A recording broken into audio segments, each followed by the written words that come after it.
অনেকেই প্রশ্ন করে আমাদেরকে, এই যে আজকে রাত শবে বরাতের নামে এত আমল, এত বানোয়াট ইবাদত চালু আছে, এগুলো আসলো কেমনে, কোত্থেকে আসলো, কে চালু করলো, এগুলোর ভিত্তি কোথায়? হাওয়া থেকে তো আসে নাই। কে, কেমনে, কবে থেকে এগুলো চালু হলো? এই প্রশ্ন আছে না নাই? আছে না নাই? আজকে এই বিষয়ে একটু কথা বলবো যে কেন, কোথায়, কেমনে এই বানোয়াট বিদাতি আমলগুলো মুসলমানদের মধ্যে চালু হলো। এর কারণ হিসেবে আমি দুটি কারণ বিশ্লেষণ করতে গিয়ে দুটি কারণ পেয়েছি। একটি কারণ হচ্ছে আমাদের মতো কিছু হুজুর, লেবাসদারি হুজুর, পাঞ্জাবি জুব্বা পরে, টুপি পরে, বড় দাড়ি রেখে, হয়তো নামের আগে শায়েখ, মুফতি এরকম নামকরণ দিয়ে এই সমাজের মধ্যে এই আমলগুলো চালু করেছে। আপনার মতো সাধারণ মানুষের কথায় বেদাত চালু হয় না, বেদাত চালু হয় আমার মতো হুজুরের কথায়, বেদাত চালু হয় আমার মতো মোল্লার কথায়, বেদাত আপনার মতো সাধারণ মানুষের কথায় বেদাত চালু হয় না। আজকের দিনে অনেক মহিলারা, অনেক পুরুষরা সমাজের হুজুরের কাছে গিয়ে জিজ্ঞেস করবে, হুজুর আজকে রাতে যে সালাত আদায় করব, কয় রাকাত আদায় করব? এটা কি হুজুরের কাছে জিজ্ঞেস করে না সাধারণ মানুষের কাছে জিজ্ঞেস করে? এইবার হুজুর সুযোগ পায়, হুজুর বলে 200 রাকাত আদায় করবেন, 100 রাকাত আদায় করবেন, নিয়ত এইটা, নিয়ত ওইটা, এভাবে করে সাধারণ মানুষের মধ্যে চালু হয়। হুজুর যদি চিন্তা করত এ রাতে কি ইবাদত করতে হবে কি করতে হবে না, এর বানানোর ন্যূনতম কোন অধিকার আমি হুজুর তো দূরে থাক, পৃথিবীর সকল হুজুর মিলেও যদি চেষ্টা করে, পৃথিবীর সকল শায়েখ মিলেও যদি চেষ্টা করে, ইভেন সাহাবায়ে কেরাম থেকে শুরু করে কিয়ামত পর্যন্ত প্রত্যেকটা মানুষ যদি চেষ্টা করে, কোন রাতে, কোন দিনে কোন ইবাদত তৈরি করার কোন অধিকার থাকতে পারে না, অধিকার নাই। অথচ হুজুর বসে তৈরি করে দিল, এত রাকাত সালাত আদায় করবেন, এই হলো নিয়ত। হুজুর তৈরি করে দিল, যেটা হুজুরের কাজ ছিল না। তাহলে তৈরি হয় কার কথায়? হুজুরের কথায়। এবার আসুন, এটা 1 নাম্বার কাজ, 1 নাম্বার কারণ। 2 নম্বর কারণ, শবে বরাত কেন্দ্রিক এত বানোয়াট আমল সৃষ্টি হয়েছে, এর 2 নম্বর কারণ হচ্ছে সাধারণ মানুষের কিছু ত্রুটি বিচ্যুতি। কেমন?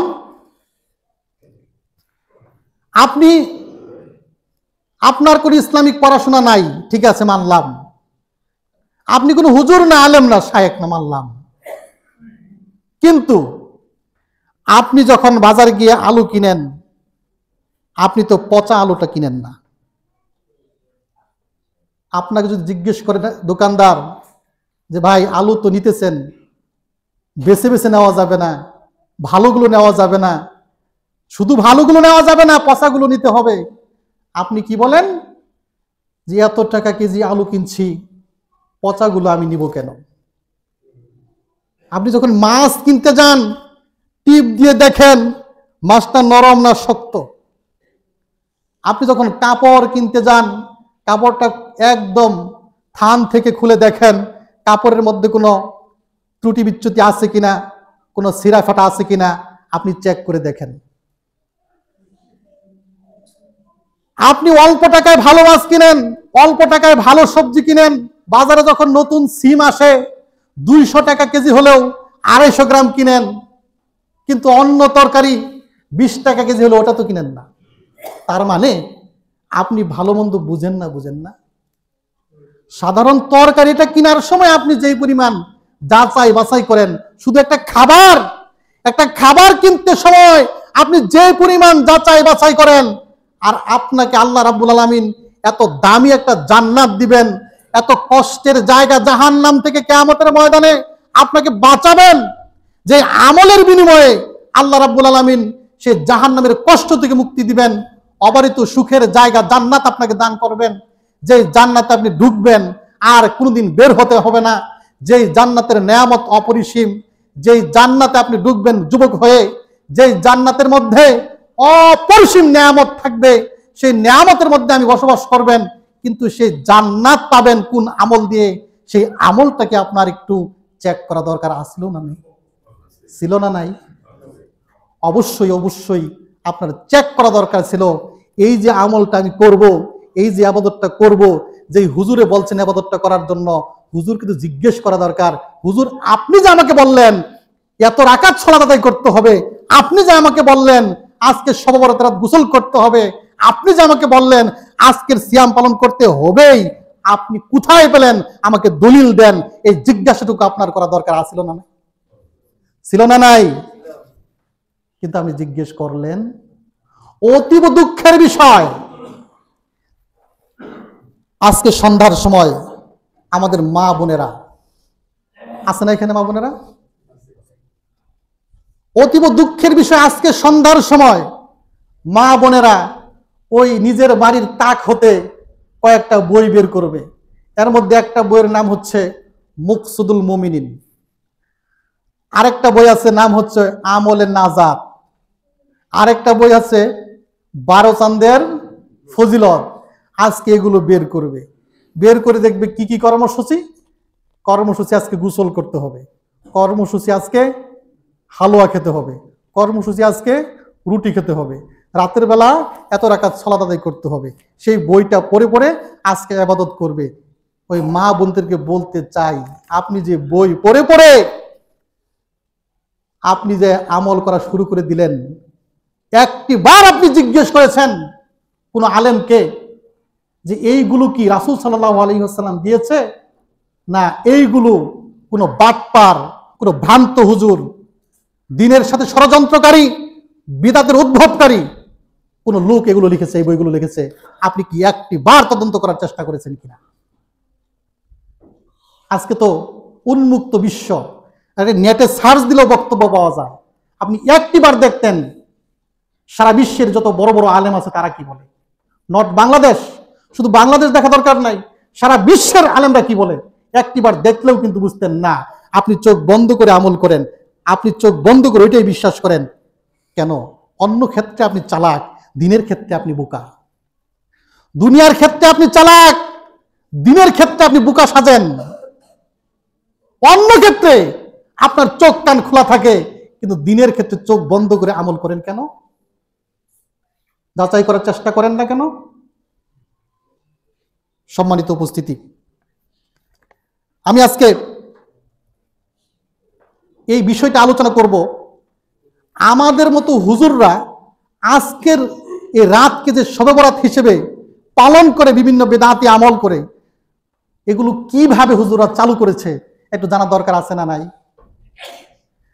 আজকে শবে বরাতের রাতকে এত গুরুত্ব দিয়ে মানুষ পালন করে, তার পেছনে অনেক অনেক আমাদের মতো হুজুররা কোরআনুল কারীমের আয়াতকেও বিকৃত করেছে।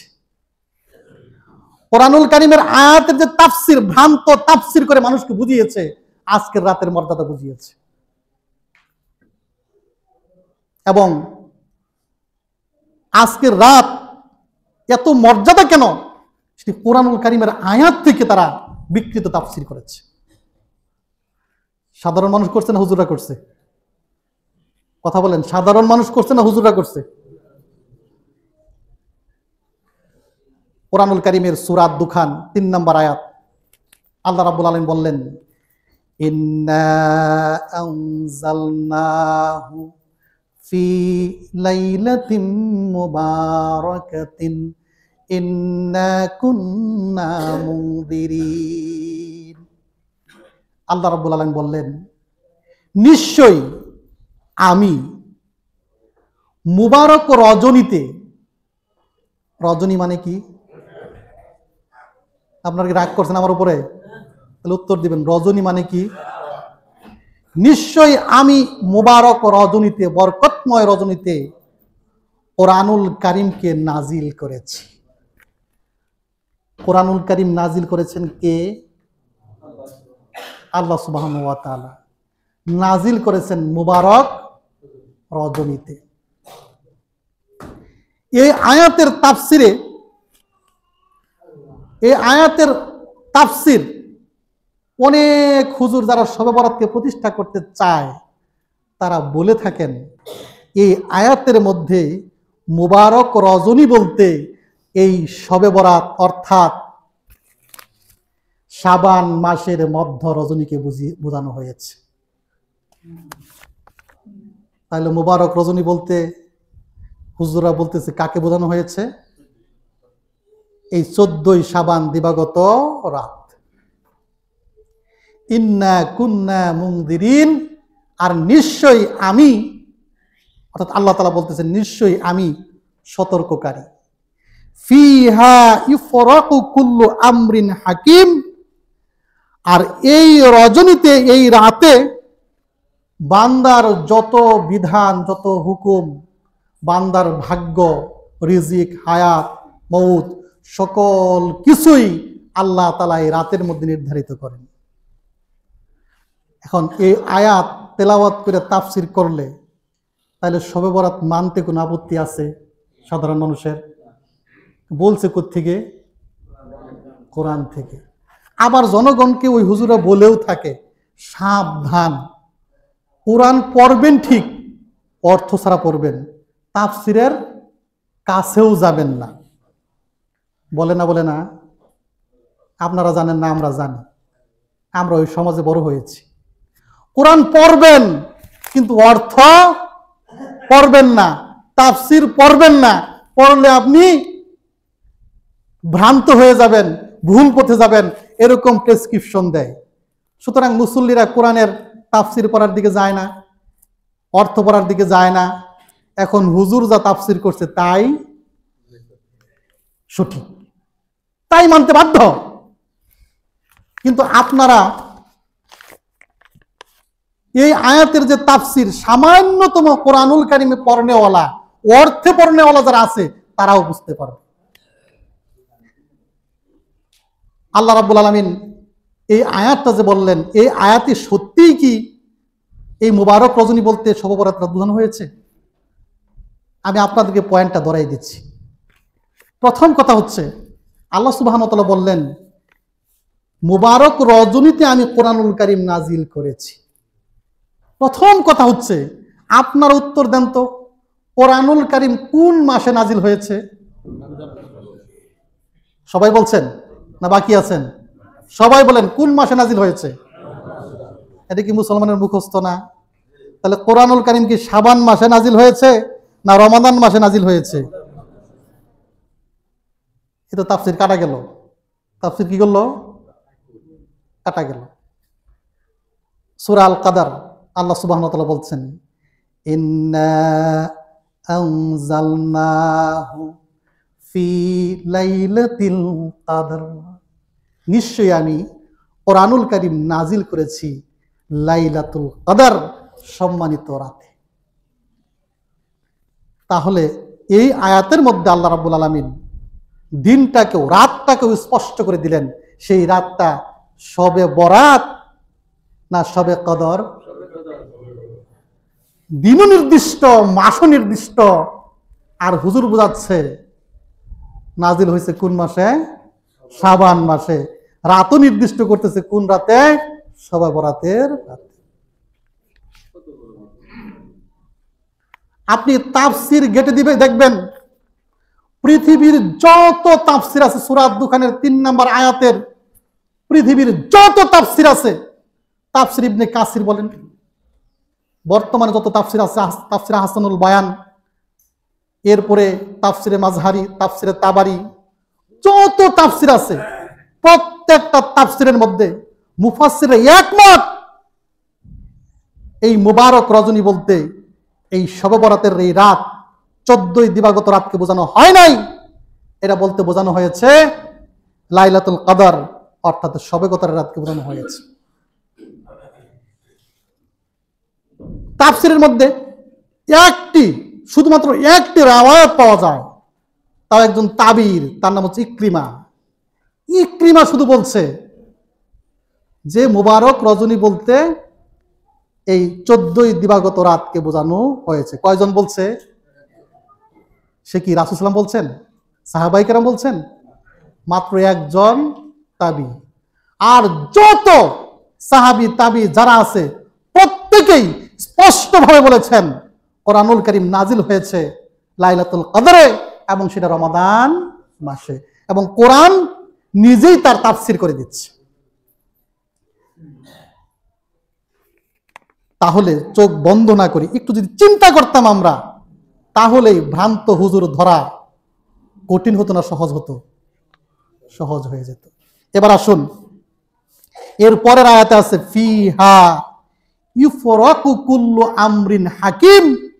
এই রাতে বান্দার সকল কিছু ধার্য হয়ে যায়, বান্দার মৃত্যু ধার্য হয়, বান্দার রিজিক ধার্য হয়, বান্দার যত ধরনের ভাগ্য ধার্য হয়, অর্থাৎ ভাগ্য, রিজিক, মৃত্যু সকল কিছু এই রাতের মধ্যে নির্ধারিত হয়। তাহলে বলেন এই রাতটা কি লাইলাতুল কদর না 14ই দিবাগত রাত? আগের আয়াতে কি বোঝানো হয়েছিল? লাইলাতুল কদর বোঝানো হয়েছিল না 14ই দিবাগত রাত বোঝানো হয়েছিল? পরের আয়াতে যে বললেন এই রাতে স্থিরীকৃত হয়, তাহলে রাত কাকে মিন করা হয়েছে? লাইলাতুল কদর। অথচ তার মানে আমরা বুঝলাম লাইলাতুল কদরেই কোরআন অবতীর্ণ হয়েছে, লাইলাতুল কদরেই ভাগ্য নির্ধারিত হয়, লাইলাতুল কদরেই রিজিক নির্ধারিত হয়, লাইলাতুল কদরেই মৃত্যু নির্ধারিত হয়। অথচ প্রত্যেকটা বিষয় আজকে শাবান মাসের এই মধ্যরজনী, এই 14ই দিবাগত রাত, এই শবে বরাত, তথাকথিত শবে বরাতের মধ্যে লাগানো হয়েছে। আজকে গোটা বিশ্বের অনেক মুসলমানের বিশ্বাস শবে বরাতের এই আজকের রাতে, অর্থাৎ 14ই দিবাগত রাত, এই রাতের মধ্যে মানুষের ভাগ্য নির্ধারিত হবে, এই রাতের মধ্যে মানুষের মৃত্যু নির্ধারিত হবে, এই রাতের মধ্যেই মানুষের হায়াত নির্ধারিত হবে, এই রাতের মধ্যে মানুষের রিজিক নির্ধারিত হবে। এরকম বিশ্বাস আছে না নাই? অথচ এটা আজকে না রমাদান মাসে? কথাটা বুঝাইতে পারি নাই? দেখুন, এভাবে করে এতগুলো কোরআনুল কারীমের আয়াতের বিকৃত তাফসীর করে এই বিদআতগুলো প্রতিষ্ঠিত করা হয়েছে। আরো কত দায়িত্ব পালন করেছে। আমাদের আহলে হাদিস সমাজকেও সতর্ক হতে হবে। আহলে হাদিস সমাজের ভাইয়েরা হানাফি সমাজ থেকে মেয়েদেরকে বিয়ে করে নিয়ে আসে, আর ওই মেয়েরা সাথে করে ওই ভ্রান্ত কিছু কিতাবাদি নিয়ে আসে, ওই মুকসিদুল মুমিন নিয়ে আসে, ওই নিয়ামুল কোরআন নিয়ে আসে, ওই আমলে নাজাত নিয়ে আসে, 12 চাঁদের ফজিলত নিয়ে আসে। এগুলো এসে আহলে হাদিস সমাজে এসেও, আহলে হাদিস পরিবারের মধ্যে বসবাস করেও সন্ধ্যার পরে এগুলো খুলে এগুলো পরে তারা এই বানোয়াট আমল করে। এরকম আছে না নাই? আছে না নাই? আপনি তাকে বুঝাবেন, খুতবায় নিয়ে আসবেন, আহলে হাদিস হতেই হবে, বিকল্প নাই। এখন আপনাদের প্রশ্ন হতে পারে, আপনি যে কথাগুলো বলছেন এর প্রমাণ কি? প্রশ্ন আছে না নাই? আপনি বাজারে যান, মুকসিদুল মুমিনিন এর লেখক হচ্ছে গোলাম রহমান। ঘুমাচ্ছেন কেন? ওই ভাই সোজা হয়ে বসেন, আপনার সোজা বসেন। বইয়ের নাম কি বলছে বলেন তো দেখি? বইয়ের নাম কি? মুকসিদুল মুমিনিন। আবার বলেন, বইয়ের নাম কি? লেখকের নাম গোলাম রহমান। লেখকের নাম কি? গোলাম রহমান। ওই বইয়ের 240 পৃষ্ঠা খুলবেন, 240 পৃষ্ঠার মধ্যে লেখছে যে শবে বরাতের রাতে, অর্থাৎ যে আজকের যে রাত 14ই শাবান দিবাগত রাত, শবে বরাতের রাতে সন্ধ্যার পরে সওয়াবের উদ্দেশ্যে, অর্থাৎ ইবাদতের উদ্দেশ্যে কেউ যদি গোসল করে, তাহলে তার প্রতি ফোঁটা পানি যে পড়বে মাটিতে, প্রত্যেক ফোঁটা পানির বদৌলতে আল্লাহ রাব্বুল আলামিন তাকে 300 রাকাত নফল নামাজ পড়ার সওয়াব দান করবেন। সুবহানাল্লাহ বলছে কিন্তু অনেকেই।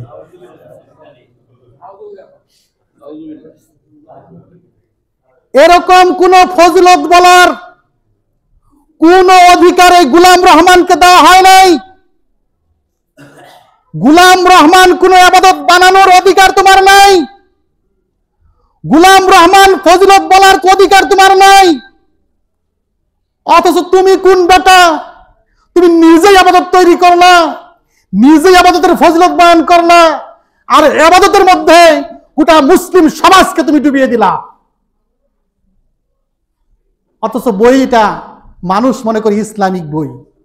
এটা ইসলামিক বই নয়, এটা দাজ্জালের বই। যে দাজ্জাল এই বইগুলোর মাধ্যমে সমাজের মধ্যে এই বেদাতগুলো ঢুকিয়ে দিয়েছে। আপনার ঘরে আজকে যদি মুকসিদুল মুমিনিন, এই মুকসিদুল মুমিনিন যদি পান, খুলে দেখবেন হয়তো পৃষ্ঠার সংখ্যা এদিক সেদিক হতেও পারে, কারণ এরপরে তো আরো প্রকাশনী আসছে, আরো এডিট হয়েছে, বিভিন্ন প্রকাশনী থাকতে পারে, কিন্তু এগুলো পাবেন আপনি। আর পেলে আপনি এটাকে বাড়ির ভিতর থেকে রাখতে পারেন ভিতরে, কিন্তু রেখে আপনার দায়িত্ব হচ্ছে সবাইকে দেখানো যে এটা কিন্তু ইসলামিক বই নয়, এটা ইসলাম বিরোধী বই। আজকে আপনার বাড়িতে যদি একটি হিন্দুদের গীতা থাকে, গীতা, আপনি বলেন এই গীতা কি আপনার ক্ষতি করবে? করবে না। কেন করবে না? কারণ এই গীতা পড়ে মুসলমানরা আমল করবে না। আজকে আপনার বাড়িতে বাইবেল থাকলে সেই বাইবেল আপনাকে ক্ষতি হয়তো করবে না, কারণ বাইবেল বলে মুসলমান আমল করবে না। কিন্তু এই মুকসিদুল মুমিনিন যদি থাকে, এই আমল নাজাত যদি থাকে, এই নিয়ামুল কোরআন যদি থাকে, এই 12 চন্দ্রের ফজিলত যদি থাকে, মানুষ থেকে ইসলামিক বই মনে করে এগুলো পরে পরে আমল করবে, সে নিজে ক্ষতিগ্রস্ত হবে। তাহলে ক্ষতি কি আমাদেরকে শুধু ইহুদি খ্রিস্টানরাই করে, না আমাদের মতো হুজুর রূপদেরাও করে? আরেকটা আসেন, আপনার 12 চাঁদের ফজিলত লেখক মুফতি হাবিব সামদানি কি লেখছে? মুফতি হাবিব সামদানি 26 পৃষ্ঠার মধ্যে এই ব্যক্তিও এই চুল দিয়ে যে পানি পড়বে ফুটায় ফুটায় 300 রাকাত নফল নামাজের সওয়াব পাওয়া যাবে, এই মুফতি সব লিখে গেছেন। উনি নিজের নামের আগে মুফতি বসায়া পৃথিবীর যত মুফতি সবাইকে কলঙ্কিত করছে না করে নাই? করছে না করে নাই? এবার আসুন, হালুয়া রুটি খায়, তাই না? হালুয়া রুটি খারাপ জিনিস না। আমি তো প্রতিদিন এখন রুটি খাই। রুটি খাওয়া খারাপ জিনিস? হালুয়া খাওয়া খারাপ জিনিস? আপনি প্রতিদিন খাইতে পারেন, কোনো সমস্যা নাই। কিন্তু আজকে খান, 365 দিনের মধ্যে 364 দিনে হালুয়া রুটির খবর নাই। আজকে আপনি হালুয়া রুটি খাওয়ার জন্য, খালি হালুয়া কেন, গুস্ত রুটি খাওয়ার জন্য পুরো গরু জবাই করছেন সমাজে 3-4টা করে। এর কারণ আছে না নাই? এইটার কারণে সৃষ্টি করছে আমাদের মতো হুজুররাই। আপনি যদি জিজ্ঞেস করেন আজকে হালুয়া রুটি খান কেন, আপনি দেখবেন ওরে বাবা রে বাবা, নবীর আশেক আর নবীর প্রেমিক, কত বড় নবীর প্রেমিক, আজকে হালুয়া রুটি খান কেন? বলে আমার নবী উহুদের যুদ্ধে। আপনার কথা বলেন কেন? আমার মনে হয় আলোচনা করতে পছন্দ হইতেছে না, তাই না? বলতেছে আমার নবী উহুদের যুদ্ধে কি ফেলাইছে? দাঁত পড়ছে। আর দাঁত পড়ে যাওয়ার কারণে আমার নবী শক্ত খাবার খাইতে পারে নাই। কি খাইছে? হালুয়া খাইছে। তাই আজকে অন্য শক্ত খাবার বাদ দিয়ে আমরা ওই নবীর যে আমরা প্রেমিক আশেক, এই জন্য আমরা কি খাচ্ছি? হালুয়া রুটি। বুঝছেন তো? হালুয়া রুটি। প্রথম কথা হচ্ছে যে নবীর যে আশেক, সে তো প্রথম দাঁতটা ফালাই লব নাকি? দাঁত ফালাইন ছাড়া কি হালুয়া রুটি খাওয়া যাবো? রাসূলুল্লাহ তো দাঁত পড়ার কারণে কি খেয়েছে? হালুয়া রুটি। আর তুমি তো আগে দাঁত ফালাবা, তারপরে কি খাবা? রুটি। নাম্বার 1। নাম্বার 2, উনি যে বললেন উহুদের যুদ্ধে রাসূলুল্লাহের দাঁত মুবারক শহীদ হয়েছিল, উহুদের যুদ্ধে দাঁত মুবারক শহীদ হয়েছিল, এটা শাবান মাসে না, রমাদান মাসেও না, রমাদান মাসের পরে শাওয়াল মাসের 7 তারিখ। কয় তারিখ? রমাদান মাসের পরে শাওয়াল মাসের 7 তারিখ। ওইটা 1.5 মাস, 1.5-2 মাস পিছাইয়া নিয়া, নাগাই নিয়া, 1.5-2 মাস আগাই নিয়া 15 তারিখ হালুয়া রুটি খায়। উহুদের যুদ্ধ হয়েছে শাওয়াল মাসে, হালুয়া রুটি খায় কোন মাসে? শাবান। প্রেমিক আশেক দেখলেই না আমার নবী যুদ্ধটা কোন মাসে করছে। তো যাই হোক, এইভাবে করে এই ভ্রান্ত আমল, ভ্রান্ত ইবাদত গুলো চলে আসছে। শুনেন, এই ইবাদত বন্দেগী অনেকে মনে করে আরে আজকে রাতে মানুষ নফল নামাজ পড়তেছে তো, পড়লে সমস্যা কোথায়? এরকম প্রশ্ন আছে না নাই? তো পড়তেছে তো, এটা ক্ষতি কিসের? এরকম প্রশ্ন আছে না নাই? এরকম অনেক মুসলমানের এই প্রশ্ন। আপনারা আমার সামনে যারা বসে আছেন তাদের মনে অনেকের প্রশ্ন হইতে পারে, আচ্ছা আজকে রাতে তো চুরি করতেছে না, বাটপারি করতেছে না, ইবাদত করতেছে, ক্ষতি কিসের? তাহলে একটা হাদিস শোনাই। আব্দুল্লাহ ইবনে ওমর রাদিয়াল্লাহু তাআলা আনহু দাঁড়িয়ে আছেন। আব্দুল্লাহ ইবনে ওমর রাদিয়াল্লাহু তাআলা দাঁড়িয়ে আছেন। তৎক্ষণাৎ হাসি দিছে একজনে কি দিছে? আমরা হাসি দেই না? হাসি দেওয়ার পরে দোয়া কি বলেন? যিনি হাসি দেন তিনি কি বলেন? আলহামদুলিল্লাহ।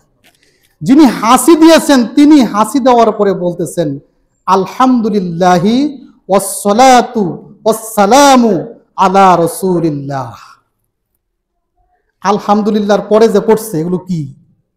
খারাপ কথা পড়ছে না ভালো কথা পড়ছে? দুরূদ পড়ছে, সালাম দিছে। ওয়াসসালাতু আসসালামু আলা রাসূলিল্লাহ, রাসূল সাল্লাল্লাহু আলাইহি ওয়াসাল্লামের উপর শান্তি বর্ষিত হোক, রহমত বর্ষিত হোক, এই দোয়াটুকু লাগাই দিছে কার সাথে? আলহামদুলিল্লাহের সাথে। আব্দুল্লাহ ইবনে ওমর তৎক্ষণাৎ এগুলো শুনে, এই দোয়াটা শুনে রেগে গেলেন, ধমক দিলেন, আরে হাসি তো আমরাও দেই, আমরাও তো বলি আলহামদুলিল্লাহ, আমার নবী তো আমাকে শিক্ষা দিয়েছে হাজির পর আলহামদুলিল্লাহ বলার জন্য, আমার নবী এই শিক্ষা দিয়েছে, আমার নবী তো এই শিক্ষা দেয় নাই যে আলহামদুলিল্লাহর পরে ওয়াসসালাতু ওয়াসসালামু আলা রাসূলিল্লাহ বলতে হবে। এই শিক্ষা তো আল্লাহ নবী দেন নাই। ওটা যত ভালোই হোক, যত তোমার কাছে পুণ্যবানী মনে হোক, এই দুয়ার সাথে ওইটুকু শিক্ষা দেওয়া হয় নাই। সুতরাং তুমি এই আলহামদুলিল্লাহর সাথে এটা লাগাইছো মানে তুমি বেদাতি, তুমি পথভ্রষ্ট। এইটুকু লাগানোর এখানে তোমার কোনো অধিকারই নাই। উনি কি খারাপ কাজ করছিল না ভালো কাজ করছিল? কিন্তু আব্দুল্লাহ ইবনে উমরের কাছে এর চাইতে খারাপ কাজ আছে? কারণ আল্লাহ নবী যা শিক্ষা দিছে ওইটুকুর বাইরে তুমি বেশি লাগাই লাগান। আজকের সমাজে যদি, আজকের মুসলিম সমাজের মধ্যে যদি ওই আব্দুল্লাহ ইবনে উমর রাদিয়াল্লাহু তাআলা আসতেন, যদি বেঁচে থাকতেন, তবে আজকে আমাদের অবস্থা থেকে বলতেন, মসজিদের ভিতরে গিয়ে বলতেন তোমরা কি শুরু করেছো, তোমরা যা করতেছো এগুলোকে তোমরা নফল সালাত মনে করতেছো, ইবাদত মনে করতেছো, আজকে সিয়াম পালন করতে হবেই মনে করতেছো। এই প্রত্যেকটা কাজ রাসূলের কথা অনুযায়ী নিকৃষ্ট কাজ। একই জিনিস একভাবে করলে সওয়াব, আরেকভাবে বললে কি পাপ। আবু মুসা আশআরী রাদিয়াল্লাহু তাআলা আনহু, এই আলোচনা করেই আমার খুতবা শেষ করব। যারা বলেন যে ইবাদত করলেই সমস্যা কি, এটা ইবাদতই তো, তাদের জন্য আরেকটা হাদিস শোনাচ্ছি। সহিহ আত-তারগিব আত-তারহিব কিতাব থেকে হাদিসটা বলছি।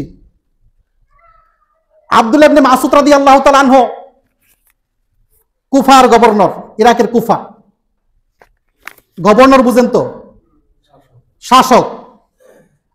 আব্দুল্লাহ ইবনে মাসউদ রাদিয়াল্লাহু তাআলা আনহু যেই বাসভবনে থাকতেন, সেই বাসভবনের সামনে বারান্দায় ফজরের আগে তাহাজ্জুদের সময়, ধরেন রাত 12টার পরের থেকেই ছাত্ররা এসে জমায়েত হতো। আব্দুল্লাহ ইবনে মাসউদ রাদিয়াল্লাহু তাআলা আনহু যখন ফজরের আগে বের হতেন ঘর থেকে, তখন ছাত্ররা তার সাথে হেঁটে হেঁটে হেঁটে হেঁটে মসজিদ পর্যন্ত যেতেন। কেন যেতেন? আব্দুল্লাহ ইবনে মাসউদ রাদিয়াল্লাহু তাআলা আনহু এই বাসা থেকে, বাড়ি থেকে মসজিদ পর্যন্ত যাবেন, এই সময়টা যেন মিস না হয়, ছাত্ররা যেন এই সময়টা তার কাছ থেকে হাদিস শিখতে পারে। যাই হোক, আবু মুসা আশআরী রাদিয়াল্লাহু তাআলা আনহু আসছেন ফজরের আগে, এসে দেখেন আব্দুল্লাহ ইবনে মাসউদ রাদিয়াল্লাহু তাআলা বের হন নাই। আবু মুসা আশআরী রাদিয়াল্লাহু তাআলা এর আগে চিন্তা করলেন মসজিদে যাবেন। মসজিদে গেলেন, মসজিদে গিয়ে দেখলেন মসজিদ ভরা মুসল্লি, আর মুসল্লিরা করছেন কি? কিছু পাথর আছে না, পাথর, ছোট ছোট পাথর একত্রিত করে এরকম দলবদ্ধভাবে বসছেন, কয়েক দল এরকম গুল হয়ে বসছেন। ধরেন 100 পাথর নিছেন, একটা পাথর ছাড়ে সুবহানাল্লাহ বলে, একটা পাথর ছাড়ে সুবহানাল্লাহ বলে, বা আরেক দল করতেছে একটা পাথর ছাড়ে লা ইলাহা ইল্লাল্লাহ বলে, আরেকটা পাথর ছাড়ে লা ইলাহা ইল্লাল্লাহ বলে। এরকম সিস্টেম আমাদের সমাজগুলোতে আছে না নাই? এই সমাজে না থাক, এখন অনেক সমাজেই আছে না নাই? এইভাবে করতেছে। আবু মুসা আশআরী রাদিয়াল্লাহু তাআলা আনহু ওই দরজাতে উকি দিয়েই যখন দেখছে এই সিস্টেম, দেখার সাথে সাথে সাহাবীর মাথা গরম হয়ে গিয়েছে। আমাদের দৃষ্টিতে তার খুশি হওয়ার কথা ছিল নাকি? কিন্তু খুশি হয়েছে না রাগ হয়েছে? রাগে উনি চলে গেছেন আবার আব্দুল্লাহ ইবনে মাসউদ রাদিয়াল্লাহু তাআলা বাসভবনে। আব্দুল্লাহ ইবনে মাসউদ রাদিয়াল্লাহু তাআলা বের হয়েছেন। তখন আবু মুসা আশআরী রাদিয়াল্লাহু বলতেছেন যে আমি মসজিদে গিয়েছিলাম, এরকম এরকম এরকম দেখলাম, লোকজন একত্রিত হয়ে পাথর ছেড়ে ছেড়ে জিকির করছে, এরকমটা দেখলাম। আব্দুল্লাহ ইবনে মাসউদ রাদিয়াল্লাহু তাআলা গেলেন মসজিদে। আব্দুল্লাহ ইবনে মাসউদ রাদিয়াল্লাহু তাআলা দরজা দিয়ে উকি দিয়েই ওনার মাথা গরম হয়ে গেল। এবং আব্দুল্লাহ ইবনে মাসউদ রাদিয়াল্লাহু তাআলা এগুলো দেখে মাথা এতটা গরম হয়ে গেল, উনি দরজা থেকেই ভাষণ দেওয়া শুরু হলো। দরজা থেকেই উনি ভাষণ দিতে শুরু করলেন যে আল্লাহর নবী সাল্লাল্লাহু আলাইহি ওয়াসাল্লাম মাত্র কিছুদিন আগে পৃথিবী থেকে চলে গেলেন। আল্লাহর নবী সাল্লাল্লাহু আলাইহি ওয়াসাল্লামের পোশাকগুলো এখনো পুরাতন হয়নি। আল্লাহর নবী সাল্লাল্লাহু আলাইহি ওয়াসাল্লাম যে পাত্র ব্যবহার করতেন সেই পাত্রগুলো পুরাতন হয়নি। আল্লাহর নবী সাল্লাল্লাহু আলাইহি ওয়াসাল্লাম যেখানে থাকতেন ওই জিনিসগুলো এখনো পুরাতন হয়নি। অথচ এই মুহূর্তেই তোমরা আল্লাহর নবীর দিনকে বিকৃত করে, আল্লাহর নবীর দিনকে পরিবর্তন করে, আল্লাহর নবীর দিনের মধ্যে তোমরা নতুন নতুন বিদআত সৃষ্টি করে দিয়েছো। খুশি হয়েছে না বিরক্ত হয়েছে? এই জন্যই আহলে হাদিসের আলেমরা, এই জন্যই আহলে হাদিসের শায়েখরা বিদআত দেখলে তাদের মাথা গরম হয়ে যায়।